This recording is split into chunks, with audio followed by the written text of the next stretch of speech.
ரொம்ப டச்சிங்கா இருக்குது.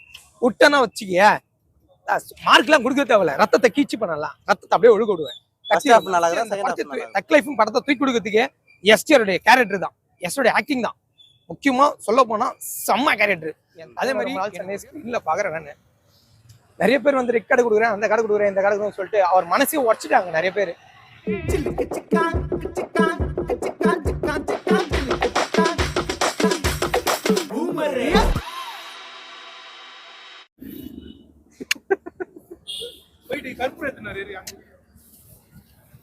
படம் பாத்தீங்கன்னா படம் எப்படி இருக்கு? தக் லைஃப் படம், நல்ல படம் எப்படி இருக்கு? கமல்ஹாசன் படம் எப்படி இருக்கு? சொல்லி சொல்லி ஒரு எப்படி சொல்றதுன்னே எனக்கு தெரியல, எனக்கு கண்ணுதான் கலங்குது. ஏன் தான் இந்த எஸ்டிஆர் மேல வந்து அவ்வளோ கோவம் ஆக்ரோஷம் தெரியல எனக்கு. ஏண்டா எனக்கு தக் லைஃப் படத்தை பொறுத்த வரைக்கும் நான் தக் லைஃப் கோசம் தான் வந்ததே உள்ள. என் தலைவன் எப்படிலாம் ஆக்ட் பண்ணியிருக்கான் அப்படின்னு செம்ம கேரக்டர், சரியான கேரக்டர். கமல்ஹாசனுக்கு அடுத்த ஸ்டெப் பார்த்தீங்கன்னா இவருடையும் எஸ்டிஆருடைய நடிப்பும் வேற லெவலில் இருக்குது. ஆனால் எஸ்டிஆர் இந்த படத்தை தக் லைஃபும் படத்தை தூக்கி கொடுக்கறதுக்கே எஸ்டிஆருடைய கேரக்டர் தான், எஸ்டியோடைய ஆக்டிங் தான். முக்கியமாக சொல்ல போனால் செம்ம கேரக்டர். அதே மாதிரி எனக்கு ஒரே ஒரு வருத்தம் என்னன்னா எஸ்டிஆருக்கு பேர் இல்லைன்னு தான் வருத்தம். நம்ம அண்ணன் வந்து டைரக்டருக்கு சொல்லவே தேவையில்ல, வேற அளவில் செதுக்கியிருக்காரு. நிறைய பேர் வந்து நிறைய படத்தில் நம்ம பாண்டிருப்போம். அந்த ஹேரிங்கு, ஒரு கையில காப்பு, ஒரு வித்தியாசமான கேரக்டர்லாம் எஸ்டிஆரோட ஸ்டைலே மாத்திருப்பாங்க.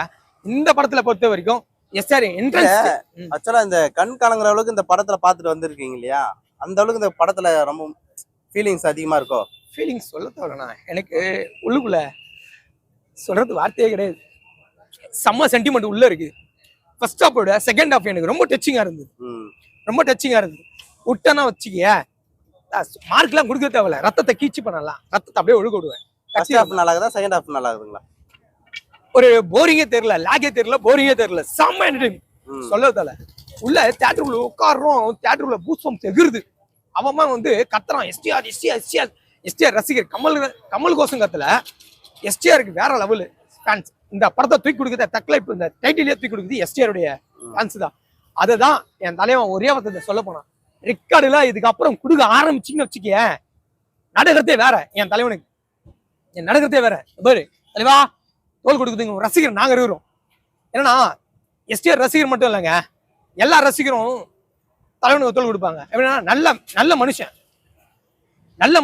அந்த மனுஷனுக்கு வந்து அவர் நடிக்கலாம் கூட, ஸ்கிரீன் பேஸ்க்கு நடிக்கலாம் கூட, படத்துல நடிக்கலாம் கூட தட்டி கொடுக்குறதுக்கு தோல் கொடுக்குறதுக்கு நாங்க இருக்கிறோம். ஓகேங்களா? த்ரிஷாவோட நடிப்பு வேற லெவலு. அசோக் செல்வன் சொல்லவே தேவையில்லைங்க.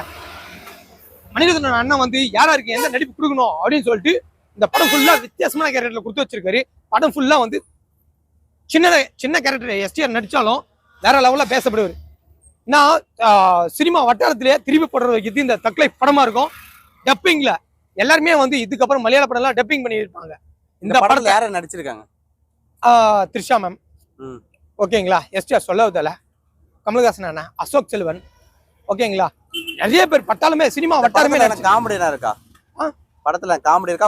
ஆக்ஷன் தானா? ஆக்ஷன் நிறைய இருக்கு, காமெடி ஒரு சில இடத்துல இருக்கு. எங்கெங்க தேவைப்படுதோ அந்த இடத்துல மட்டும் கரெக்டா வச்சிருக்காங்க. அந்த காமெடி பண்றது சிம்பு பண்றாரா, காமெடி பண்றாரா? சிம்புன்னு சொல்ல முடியாது. ட்விஸ்ட் இருக்குண்ணா, ட்விஸ்ட் இருக்கு கன்ஃபார்மா. செகண்ட் ஹாஃப்ல சரியான ட்விஸ்ட் இருக்கு, உள்ளுக்குள்ள வெறித்தனமா இருக்கும். ஏன்னா எஸ்டிஆரே பேசப்படுவாரு இந்த படத்தை. இதுக்கு அப்புறம் வந்து நிறைய டைரக்டருக்கு நிறைய சொல்ல போனா நிறைய இருக்கு. பார்ட் 2 வருமா இந்த படத்து? நானும் அதை தான் எதிர்பார்க்கிறேன். பார்ட் 2 கொடுத்தீங்கன்னா எஸ்டிஆர் தனியா கொடுங்கன்னு சொல்றேன். இல்ல இந்த வெற்றி எந்த அளவுக்கு பார்த்தா மிகப்பெரிய வெற்றியா இருக்குன்னு நினைக்கிறீங்க? சொல்ல தேவையில்லைண்ணா. எப்படி ஆக்சுவலா கமல்ஹாசன் அவர்களுக்கு விக்ராமை விட இந்த படம் பெரிய அளவுக்கு வெற்றி இருக்குமா? அதுதான் நான் சொல்ல வந்தேன்னா கரெக்டான நேரத்துல கேட்டீங்க. ரொம்ப நாள் சொன்னு கமல்ஹாசன் அவங்க வந்து பாத்தீங்கன்னா விக்ரம் படம் கை கொடுத்தது. அதே போல எஸ்டிஆருக்கும் பாத்தீங்கன்னா இந்த மாநாடுக்கு அப்புறம் நிறைய படம் வந்து உடச்சு போயிட்டே இருக்கு. நிறைய படம் இப்போ 5-6 படம் வந்து வெயிட்டிங்லேயே நிக்குது. ஓகேங்களா? அடுத்தது பாத்தீங்கன்னா 49 தலைவனே டைரக்ஷன் பண்றாரு. அதுக்கு தான் நாங்க வெயிட் பண்றோம்.